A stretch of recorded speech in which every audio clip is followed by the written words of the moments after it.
Welcome to ঝুমি kitchen.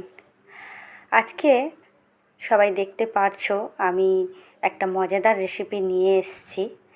আমার হাতে আছে লাউ, আর আমি আজকে এই লাউয়ের খোসা দিয়ে একটা দারুণ রেসিপি নিয়ে এসেছি, যেটা আমি আজকে আপনাদের সঙ্গে শেয়ার করব। আমি এখানে লাউয়ের খোসাগুলোকে কেটে রেখেছি দেখানোর জন্য যে আমি খোসাগুলো কিভাবে কেটেছি।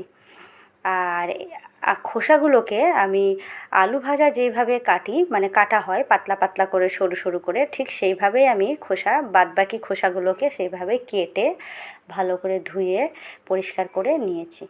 আর এই রেসিপি করার জন্য আমার লাগবে কালো জিরে, একটা শুকনো লঙ্কা, আর লাগবে পেঁয়াজ কুচি। আমি পেঁয়াজগুলোকে লম্বা লম্বা করে কেটে নিয়েছি, একটা বড় সাইজের পেঁয়াজ নিয়েছি, আর এখানে নিয়েছি দুটো কাঁচা লঙ্কা। কাঁচা লঙ্কা আমি ছিঁড়ে